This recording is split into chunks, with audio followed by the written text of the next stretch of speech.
Donc, on est de retour au podcast Discussion d'affaires avec Jonathan Léveillé qui est avec moi aujourd'hui pour discuter de plein de nouvelles du monde des affaires. Jonathan, comment ça va aujourd'hui de ton côté? Ça va très bien, Antoine. Toujours un plaisir d'être là aujourd'hui. Merci. Fantastique. Et aujourd'hui, quelques nouvelles qui ont marqué notre attention. Mais avant de parler de nouvelles, je me suis dit pourquoi pas faire un petit suivi de ce que ressemble l'été en Espagne. Et on va rester très orienté autour de notre sujet. Aujourd'hui, on ne va pas parler d'aller à la plage et tout ça, mais vraiment au niveau des affaires. Comment se déroule le monde des affaires en Espagne pendant l'été? Parce que je pense que je l'avais dit peut-être sur des podcasts précédents. Je suis établi ici depuis quelques mois maintenant et ici veut dire l'Espagne à Barcelone pour des raisons d'affaires. On est en train de développer beaucoup le volet européen. Et j'ai trouvé très intéressant récemment l'analyse que j'ai pu faire des organisations qui opèrent l'été ici comparativement à ce que j'ai eu la chance de voir au Canada dans le passé. Est-ce que tu aimerais que je t'en parle un petit peu, Joe? Absolument, Antoine. Je suis toujours curieux de voir l'aventure que tu es en train de créer au jour le jour là-bas. Donc, inspire-nous, Antoine, et parle-nous un petit peu de quoi ça a l'air là-bas. Ben, inspiré. Je pense que ça peut inspirer des gens qui veulent partir en vacances, ça c'est clair, parce que ici, l'été, il se passe pas grand-chose. Et on m'avait averti que c'était le cas, c'est-à-dire si vous voulez travailler avec des fournisseurs, des entreprises pendant juillet à août, oubliez ça. Oubliez ça parce que tout le monde est en vacances pendant très longtemps.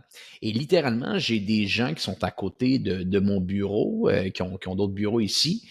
Je les ai vus quelques fois en juin et là, je les ai revus la semaine dernière, 2 mois plus tard. Et ça, c'est pour beaucoup de gens qui sont à l'intérieur de l'espace de coworking que je suis présentement à Barcelone. Et j'ai trouvé ça vraiment intéressant de me dire, OK, il y a vraiment un break quasiment complet qui se déroule pendant l'été. Tu marches dans la rue, la majeure partie, il y a des restaurants qui mettent une pancarte disant on est de retour le 28 août.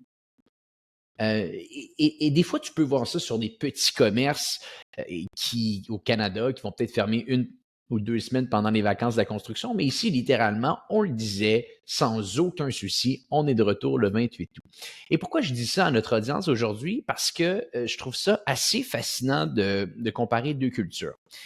Si on analyse très bien ce qui se déroule au Canada et aux États-Unis. Prenons l'Amérique, je pense en général, parce que le Canada et les États-Unis, c'est très, très similaire sur beaucoup d'aspects, surtout reliés au niveau du travail.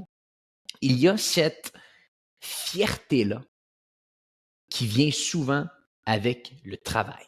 C'est-à-dire, on a cette fierté-là, on est bon dans notre travail, on va atteindre une certaine promotion, on gagne un meilleur salaire, on est meilleur que la concurrence. Bref, le citoyen normal, habituellement, de ce qu'on peut voir au Québec et qui est très similaire aux États-Unis, il y a cette fierté qui se retrouve au travail et par la suite, ça se traduit par une économie qui est assez forte.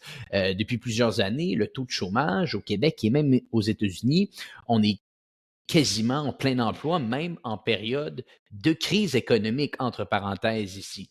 Donc, ça témoigne d'une vélocité économique assez impressionnante au niveau du Canada et des États-Unis. Et quand on vient de là, comme c'est ton cas et comme c'est le mien, on pense que c'est de l'acquis. On pense que c'est de l'acquis, que les gens travaillent très fort, qu'ils ne prennent que 2 semaines de vacances pendant l'été, qu'on veut faire avancer l'économie comme pas possible. Et quand on se retrouve dans une culture qui, selon, on pourrait dire un petit peu ses antécédents historiques, même un peu les perceptions qu'on peut avoir, ben l'Espagne, habituellement, c'est un petit peu plus tranquille. Eh bien là, j'ai eu littéralement la preuve pendant l'été que les gens ici, ça part en vacances, ça décroche et avec les discussions que j'ai pu avoir, ça ne trouve pas nécessairement sa raison d'être dans le travail. Est-ce que c'est une bonne chose ou est-ce que c'est une mauvaise chose? Je vous laisserai juger. Je pense qu'il y a du très, très bon et je pense qu'il peut y avoir également du moins bon dans les deux cas. Mais ce qui est certain, c'est que c'est différent. Donc, si tu veux faire des affaires ici, ce qui est un petit peu mon cas, malgré que c'est un petit peu plus sur l'ensemble de l'Union européenne qu'on s'en vient développer, pas simplement l'Espagne, eh bien, tu te dois d'aborder les choses différemment. Et je pense que le bon dans tout ça fait en sorte que je serais curieux de voir ultimement peut-être des recherches qui démontreraient sur 15, 20, 25 ans à quel point les gens ici sont peut-être plus heureux et moins stressés qu'en Amérique. Mais d'un autre côté, le taux de chômage frôle le 12-13 en Espagne, comparativement à, comme on le disait, peut-être 3, 4, 5 maximum au Canada, aux États-Unis. Donc, des pour et des contre, mais clairement, ce qui est certain, c'est que c'est différent. Je serais curieux de voir vraiment, comme tu dis, la corrélation entre la force de l'économie, le taux de chômage, puis le nombre de journées de vacances, parce que pendant que tu parlais, j'ai été chercher quelques statistiques du nombre de jours de congé, donc incluant les vacances, moyens pour le Canada, pour les États-Unis et pour l'Espagne.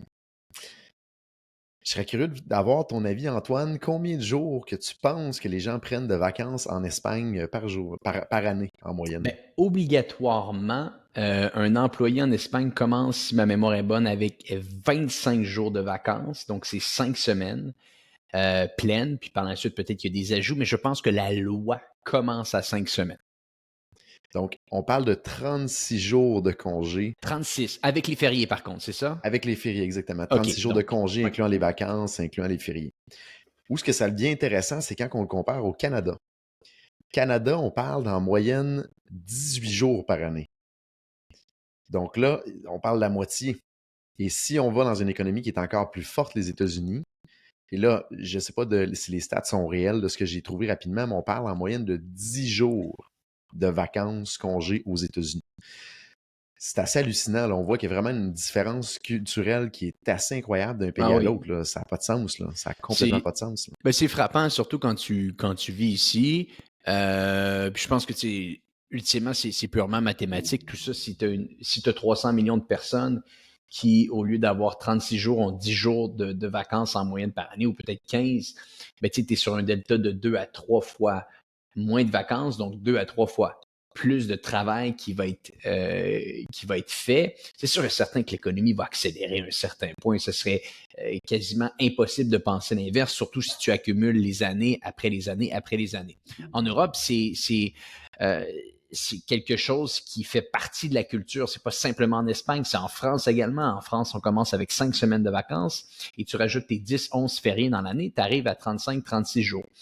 Donc, à un certain point, quand nous, on arrive ici, les gringos, là, un peu, là, c'est un peu comme ça qu'on est perçu, puis qu'on essaye de comprendre un petit peu comment tout ça se déroule, ben c'est certain qu'on va avoir un petit peu ce clash-là au départ, de se rendre compte que les gens ici vivent pour vivre. Et c'est parfaitement correct. De toute façon, c'est nous qui s'intègrent et non eux qui vont s'intégrer à qui on est. Mais ça, tu dois le comprendre, tu dois l'analyser, puis tu dois essayer de retrouver ce qui peut être bon là-dedans et peut-être également ce qui peut être moins bon. Mais clairement, c'est deux mondes et ça témoigne un petit peu de ces différents chiffres-là. Les choses vont plus lentement ici. Les choses pour ouvrir un compte de banque au niveau de ton entreprise, ça peut pas se faire en ligne, ça se fait en face à face avec des contrats papier. La même chose avec des réunions avec tes avocats, on signe pas des contrats électroniques, on signe ça en face à face chez le notaire, chez nos avocats. Bref, l'Espagne, pour les gens qui nous écoutent et qui veulent venir s'intégrer ici, pour moi, c'est une des plus belles décisions de ma vie que j'ai fait au niveau premièrement professionnel, c'était le but à la base, mais également par extension au niveau personnel. Je suis très heureux de la décision. Mais d'un autre côté, il faut comprendre un petit peu qu'il y a des choses qui vont être différentes et c'est normal, mais si tu es capable de l'accepter, les choses devraient bien se dérouler. Et ce qui est intéressant dans tout ça, c'est que l'être humain, on prend beaucoup les choses pour acquis à travers le temps. Et souvent, le bonheur se cache dans le delta ou dans le gap. Et je m'explique par rapport à ça. Il y a un ingénieur de Google qui a sorti un livre qui, selon lui, dit qu'il a trouvé la formule du bonheur. Je ne sais pas si tu en as déjà entendu parler, J'ai jamais Antoine. entendu parler, non. Super intéressant. C'est quelqu'un qui a perdu son fils quand son fils était très jeune, qui a dit, mon Dieu, il doit avoir une formule mathématique pour expliquer le bonheur. Puis il est parti pendant une quête, pendant plusieurs années, à essayer de trouver ça. Et dans le livre, il dit, je pense que je l'ai trouvé. Et la formule du bonheur, ce serait simplement le bonheur égale tes attentes moins ta perception de la réalité. Donc, si tes attentes, c'est d'avoir 36 jours, puis que tu as l'impression que tout le monde en a 50 à travers le monde, tu vas penser que c'est négatif. Tu ne seras pas dans une zone de bonheur. Mais si tu te rends compte en Espagne que 36 jours, c'est énorme, puis qu'aux États-Unis, c'est 10, ben tu fais, mon Dieu, je suis chanceux, puis je suis heureux, là, j'ai quelque Bien chose dans les sûr. mains qui fait du sens. Et où ce que je veux m'en aller avec ça, c'est que à chaque mois, on fait une journée d'intégration chez OpenMind avec nos nouvelles recrues. Hier, j'étais avec une nouvelle cohorte, dont 2 personnes qui viennent de la France, qui idéalisent beaucoup le Canada et le Québec. Et j'ai été surpris d'entendre leur mentalité ou leur perception de dire, mon Dieu, ici au Canada, on a le droit d'avoir une vie en dehors du travail. Et là, moi, j'avais la perception qu'en France, c'est qu'ils prenaient beaucoup de congés, ce qui, je pense, est le cas versus ici au Canada. Oui, c'est véridique, là. Oui. Mais ce qu'eux me disaient, c'est qu'au travail, si tu pars du travail avant 19 heures, là, les gens vont dire, mon Dieu, tu as pris ton après-midi. Et ils me disent, c'est littéralement comme ça dans les endroits où eux ont travaillé en France. Il n'est pas question que tu partes à 16h30. Puis ils ont dit, mon Dieu, on est vraiment surpris qu'ici, à 16h30, 17h, c'est comme, va rejoindre tes enfants, va voir ta famille, va Ouais. vivre ta vie. Puis eux sont comme, mon Dieu, dans nos attentes, ça fait pas de sens parce qu'en France, en tout cas dans leur réalité à eux, tu peux pas partir avant 19h. Et là, eux, la formule du bonheur, c'est normalement tu pars à 19h. Nous, on leur permet de partir à 16h30, 17h. Mais il y a ce delta-là, ce gap-là entre les attentes et la perception de la réalité qui fait vraiment une zone de bonheur au bout de la ligne. Et moi, j'ai été surpris d'entendre ça parce que je pensais qu'en France, c'était beaucoup de congés versus ici au Canada, puis que le côté socialiste puis le côté vie personnelle, je pensais qu'il était beaucoup mis de l'avant, mais eux me disaient, 2 personnes complètement séparées qui se connaissaient pas avant de la France, qui me disaient, mon Dieu, on a une belle vie du côté personnel ici au Canada qu'ils ont de la difficulté à retrouver en France, outre toutes les autres variables économiques puis de société. Bien sûr. Mais moi, je suis sorti de cette rencontre-là hier, puis je me dis, mon Dieu, ma perception de la réalité est peut-être différente suite à cette rencontre-là, de dire, je pense qu'on est chanceux au Canada, je pense qu'on est chanceux Bien de sûr. pouvoir avoir une certaine vie, mais pourtant, on prend ça pour acquis, là. Carrément comme tu es arrivé là-bas, Antoine, puis toi, tu pensais que c'était normal de travailler autant, puis de pas te prendre nécessairement autant de vacances, là.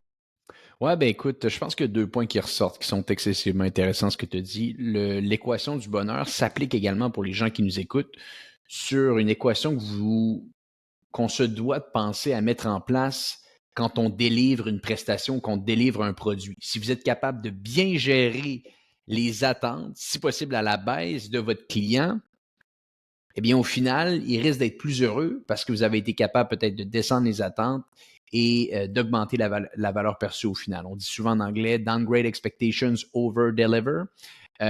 Donc, je pense que ça s'applique très, très bien ici, surtout au niveau du volet affaires. Par la suite, mon deuxième point, c'est aller vous frotter à d'autres cultures.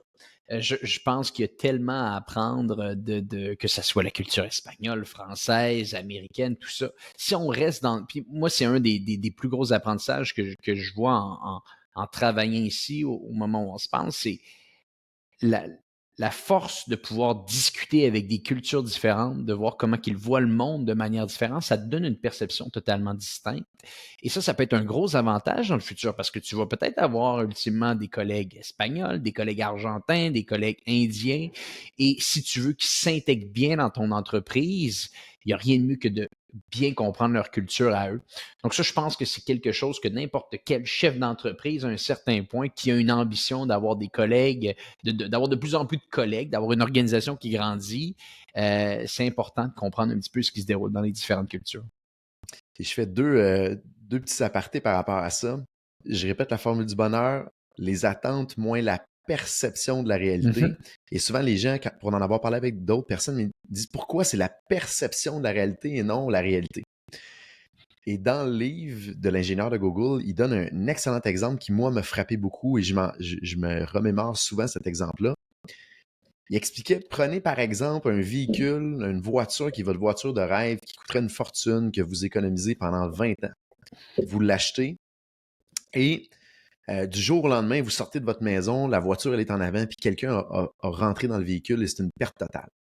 Et là, vous êtes, mon Dieu, j'ai économisé pendant 10, 20 ans, ça n'a pas de sens, on est fâché, pourquoi ça m'arrive à moi? Puis prenez la même situation, c'est votre conjoint ou votre conjointe qui part avec la voiture, puis qu'il y a un accident. Premier réflexe qu'on a, c'est es-tu correct? C'est juste du matériel. Es-tu correct, toi? Faut que tu sois correct. C'est la même situation au bout de la ligne. La voiture, elle est perte totale. Mais c'est une question de perception de la réalité, Bien de sûr. qu'est-ce qui est plus important ou pas. Donc, c'est un peu comme tu disais, Antoine, c'est important, en tant que prestataire de services ou manufacturier de produits ou distributeur, peu importe, on a un impact sur la perception que le client va avoir de ce qu'on va livrer. Bien Et sûr. ça passe beaucoup par comment, en tant qu'humain, on va définir les attentes et qu'on va enrober ce qu'on va livrer, qui va venir impacter sur la perception. Et souvent, avec notre gang ici, dans les fameuses journées d'intégration, comme j'ai fait hier, je leur pose la question, puis je vais te la poser en même temps, Antoine, c'est, selon le client, qu'est-ce qui est le plus important? Être sympathique ou être bon techniquement?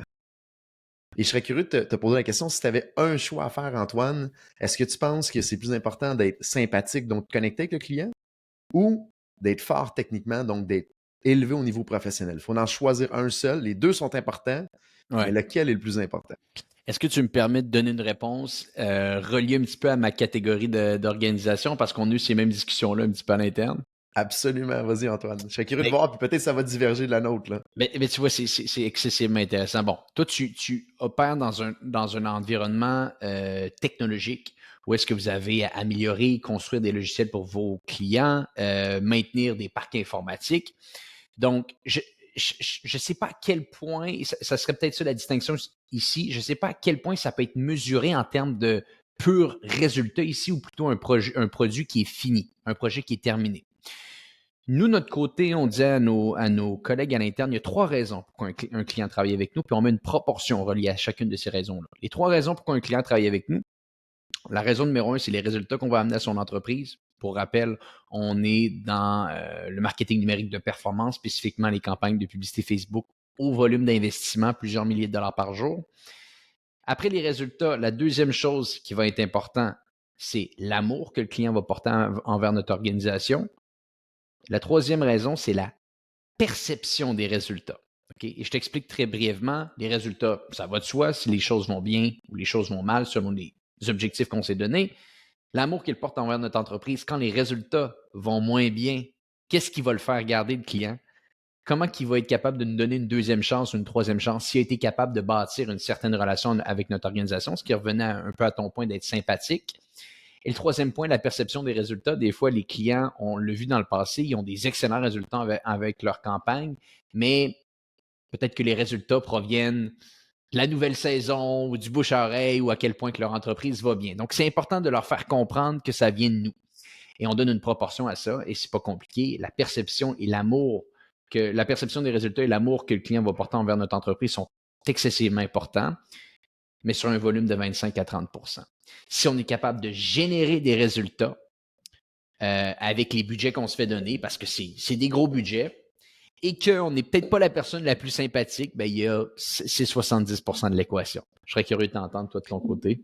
Je trouve intéressant comment tu l'as décortiqué. On voit qu'il y a une bonne réflexion en arrière de tout ça pour ton domaine.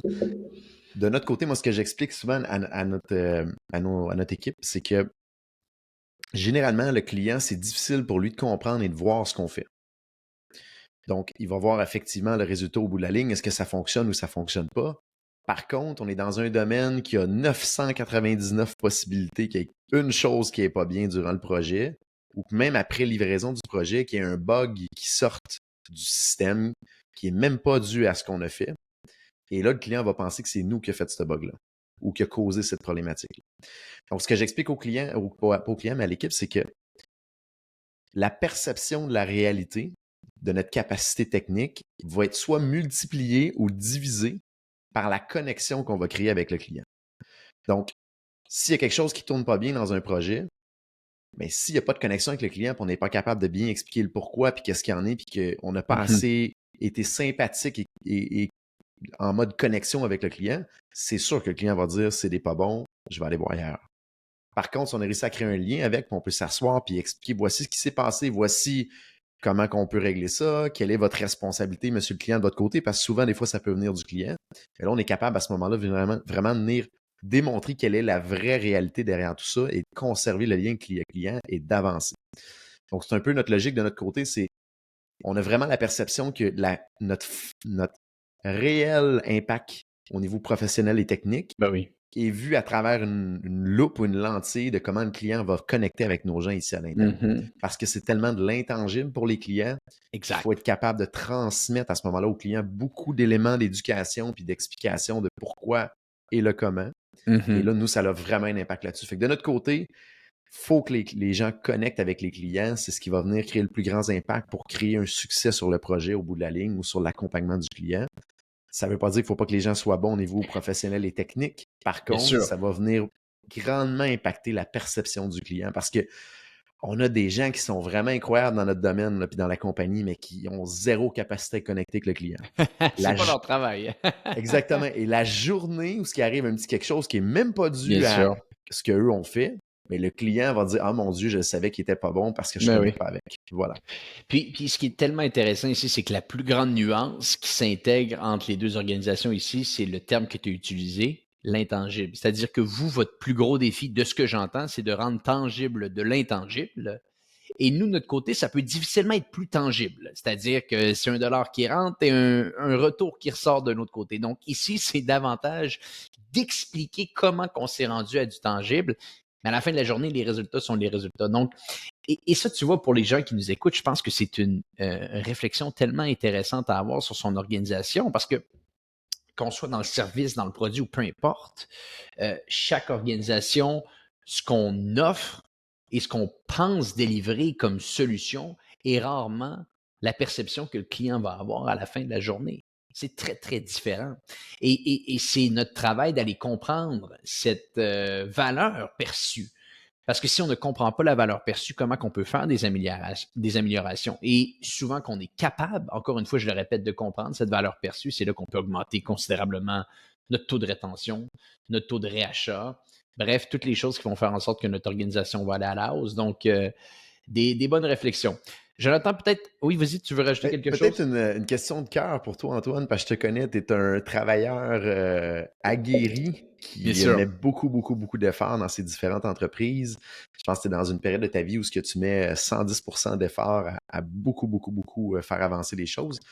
Comment tu trouves ça au niveau humain, émotion et compagnie, d'arriver dans une culture qui a quand même un certain gap versus ta capacité et ton énergie d'avancer? Comment tu trouves ça? Ben écoute, c'est une bonne question. De un, faut.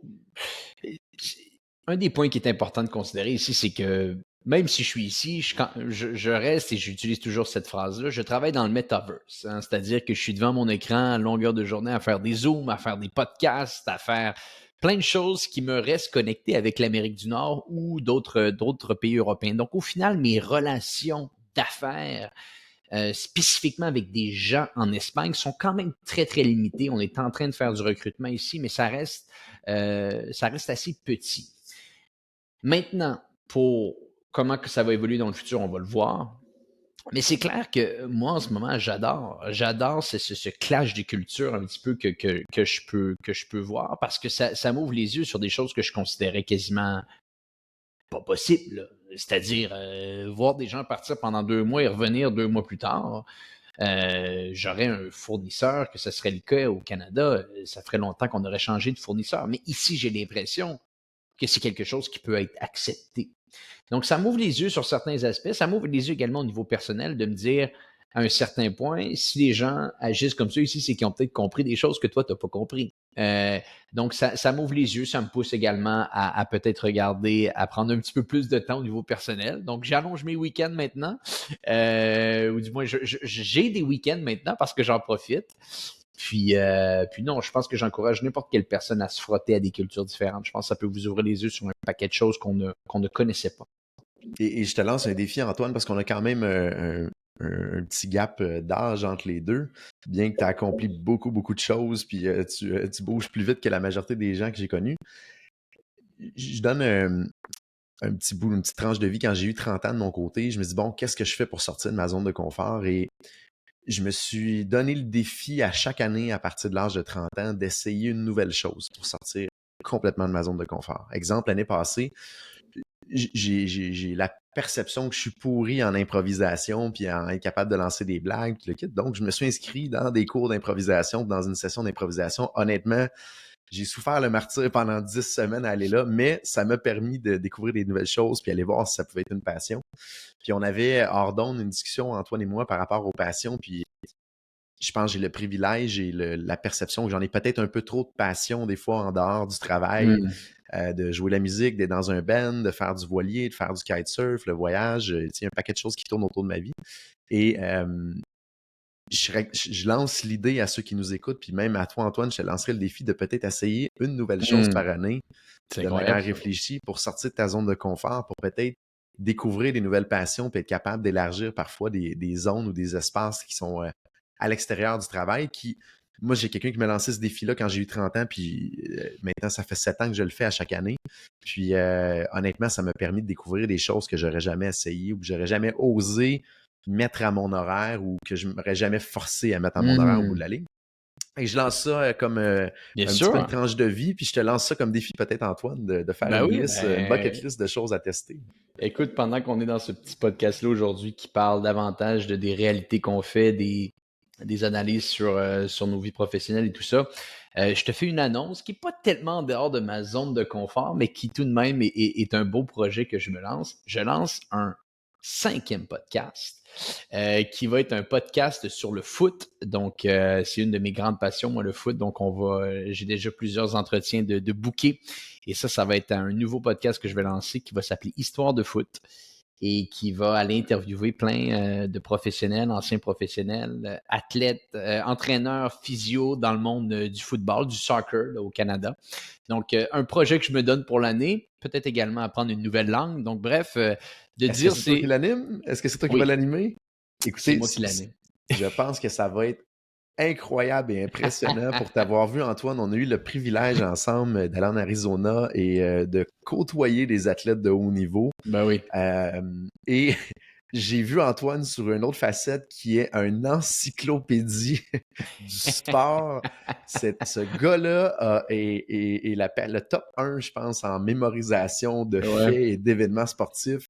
Moi, tu m'as complètement jeté à terre, Antoine, et le groupe d'entrepreneurs avec qui on était, on se regardait tous et disait, mon Dieu, ce gars-là, est-ce qu'il a 70 ans d'expérience dans le sport? Il a appris du par cœur avant de s'en venir Ouais. ici. Donc, Antoine va être assurément une machine incroyable Mm. d'animation pour ces podcasts-là. Donc, ça va être à ne pas négliger et à écouter absolument. Ça va Pour être les intéressant, amateurs de foot, Antoine. ça arrive très bientôt. Donc, oui, effectivement, c'est une grosse passion que j'ai de mon côté. Hey Joe, je pense qu'on a fait le tour aujourd'hui sur un podcast qui sortait un petit peu de nos habitudes, mais qui est intéressant d'analyser qu'est-ce qui se passe dans les cultures différentes, se donner également des objectifs pour l'année à suivre. Donc, on fera un peu un tour des nouvelles la semaine prochaine, mais avant de te laisser filer, autre chose à rajouter? C'est complètement de mon côté, Antoine, aujourd'hui. Merci. Fantastique. On se dit à bientôt, Jonathan. Et pour les gens qui nous écoutent, on se dit à très bientôt parce que beaucoup d'épisodes qui arrivent pour le podcast Hypercroissance.